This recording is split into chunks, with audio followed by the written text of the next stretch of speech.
Hello students, welcome to GYAN IAS Daily Current Affairs for 8th August 2018. Yesterday we have seen 10 important topics for 7th August 2018. Today we have shortlisted another 10 very important topics for the examination point of view.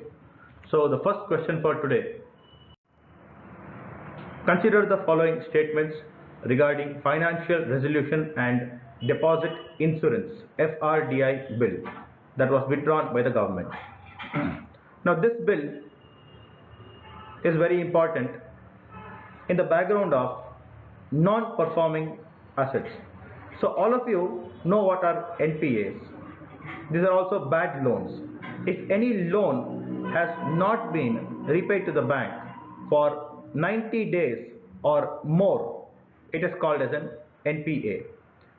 Hence, most of our PSU banks and also private banks are going into trouble because of its non-performing assets.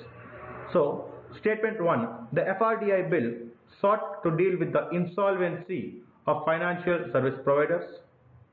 Statement 2, it provided for establishment of resolution corporation with powers relating to the transfer of assets to a healthy financial firm. Statement 3, the bill said that in case of a bank failure, the proposed corporation would provide deposit insurance up to a certain limit. So note this point, certain limit. Third point, there was a bail-in clause. So what is this bail-in clause? So now if there is a bank failure, there are many depositors who have kept money in the bank. So there is a fear among depositors that their money could be used to bail the bank out of loss. So which are the statements correct regarding this bill? Here all the statements are correct, and this bill was withdrawn by the government. The background explanation can be said that this NPAs, which we already discussed, it is around 12% today in India, and at present the deposit insurance is rupees 1 lakh. That is, if a bank fails, 1 lakh deposit insurance is being given by the RBI, but this deposit insurance amount has not been mentioned in this bill. The second question for today is regarding the MLALAD scheme. The MPLAD scheme. First it was the MPLAD scheme, which was launched in the year 1993. Later on, MLA Local Area Development Scheme was launched. Let us go to the explanation in the next slide. Now in this question I have given three statements.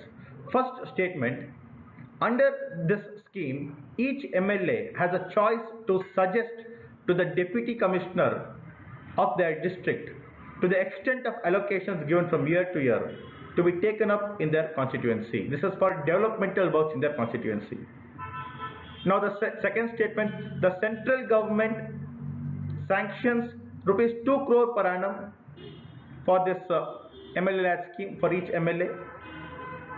And the third statement, the Delhi government has approved a proposal to increase MLALAD fund from 4 crores to rupees 10 crores annually. Select the correct statements. Only 1 and 2 are correct. Now the first statement is definitely correct. The second statement is also definitely correct because the central government provides 2 crore rupees. The central government is providing. What the state government provides, that may be different for different states. So 1 and 2 are definitely correct. It was Delhi government until now were providing 4 crore rupees for MLA Local Area Development Scheme. Now they have increased it to 10 crores annually. So all the three statements are correct. Now in the explanation, the MPLAD scheme was first formulated in 1993. In the beginning, it was 2 crore rupees per MP for taking up developmental works in their constituency. A Rajya Sabha MP could take up in any district he wants in the country, especially the nominated members. In 2011, this fund was increased to 5 crores. So similarly, later on, MLALAD scheme was also announced. So we have already seen about MLALAD scheme in the question. The third question for today is regarding the National Register for Census. We have been reading regarding this National Register for Census on everyday basis in the newspapers for the past week. So I have given three statements here. Statement 1, the National Register of Census is a list of Indian citizens in Assam that was created after the 1951 census. Now, is this statement correct? Yes, 1951, the census, first census after our independence took place. Hence, NRC for Assam was created. This was created to make a list of all Indian citizens in Assam who were existing there, who had got their names enrolled in the 1951 census, and those who had legal documents to prove their existence in India until 1971. So this data which existed from 1951 to 1971 is called as the legacy data. Hence, definitely statement 2 is also correct. Statement 3, in 2013, the Supreme Court in one of the landmark judgment announced that the NRC needs to be updated because lot of migration of Bangladeshis had happened into India, and who are citizens, who are not citizens, this was creating a very big problem. So this NRC updation as per the Supreme Court order has been taken up under the provisions of Citizenship Act 1955 and as per the Assam Accord. This is also correct. So in this question, all the above statements are correct. In the explanation, let us see why the migration problem was happening in Assam. Now, after the partition of India, most of the Muslims from India migrated to West Pakistan and East Pakistan, which is now Bangladesh, and Hindus from there were migrating into India. The Hindus who migrated from West Pakistan into India, they could easily occupy the large area of land which was left over by the Muslims, especially in UP, MP, Punjab, this area. And due to their linguistic similarity, they could easily get rehabilitated in this area. So this issue was settled by 1950-51. But the problem of migrants from Bangladesh continued because due to the Bangla culture, they did not migrate into India at one go.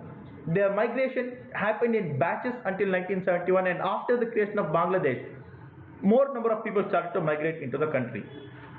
Hence, in 1985, there was violence which happened in Assam due to this migration issue. And two organizations, that is All Assam Students Union and Assam Gana Sangram Parishad, were involved. Hence, in 1985, Assam Accord was signed between Government of India, Government of Assam, AASU and AAGP. And now, due to the Supreme Court order, NRC updation has been done. The fourth question for today, students, which country has promised to introduce death penalty for causing deliberate road accidents? Option A, India. Option B, Bhutan. Option C, Sri Lanka. Option D, Bangladesh. In Bangladesh, over the last 3-4 days, lot of protests in which many youth were involved were happening on the roads. They had blocked the roads. Thousands of people were protesting against reckless driving in Bangladesh, which was leading to increase of death toll due to accidents. Hence, because of this pressure to ease these protests, the government of Bangladesh has promised to introduce death penalty for deliberate killings in road accidents. So the correct answer is option D, Bangladesh. The fifth question for today is regarding Hothouse Earth. So which of the following statements explain the concept Hothouse Earth? I have given two statements. First statement, Hothouse Earth is a point of no return. As temperatures rise, it could push towards planetary threshold that if crossed could prevent stabilization of climate. Statement 2, a hothouse climate will in the long run stabilize at a global average of 4 to 5 degrees centigrade higher than pre-industrial temperature. This definitely leading to an increase in the sea level. In this question, both the statements are correct. Option C is the correct answer. Let us look at the explanation in the next slide. So I've given a question, what exactly is hothouse scenario? So according to these research papers, crossing into the hothouse period will see higher global temperature. So this is definitely, we are talking about global warming. So the temperature will reach to a point which it has never reached in the last 1.2 million years. And the temperature, as we have already given in the question, that it stabilizes with 4 to 5 degrees centigrade of warming above the pre-industrial age. And due to this, melting of ice caps would happen and the sea level would rise between anywhere between 10 to 60 meters. Hence, due to this, over a period of time, it can lead to the extension, the expelling of life on Earth. The sixth question for today, students. Here I have given again 3 questions. Yesterday also we saw a question regarding safeguard duty imposed by Government of India on imports of solar panels from China and Malaysia. Here again we are seeing a question which is on the import duty imposed by Government of India on textile products. So in the question I have tried to integrate why it has been imposed also. So statement 1, the government has doubled the import duty on 328 textile products to 20%. The reason, second point, this is to give a boost to domestic manufacturing of these textiles in India. Statement 1 is definitely correct. So if import duty is imposed, then definitely imports will become less and domestic manufacturing will be benefited. So statement 2 is also correct. So if domestic manufacturing is benefited, what is going to happen is more small scale industries and many industries are going to come up within the country. Manufacturing activity will improve. This will definitely lead to creating more employment opportunity. Statement 3 is also definitely correct. In this question, option D, all the 3 statements are correct. The 7th question for today's students, which of the following is the name of hypersonic aircraft that could carry nuclear warheads and penetrate any current generation anti-missile defense system? So any guesses which country has been successful in testing this? It is China.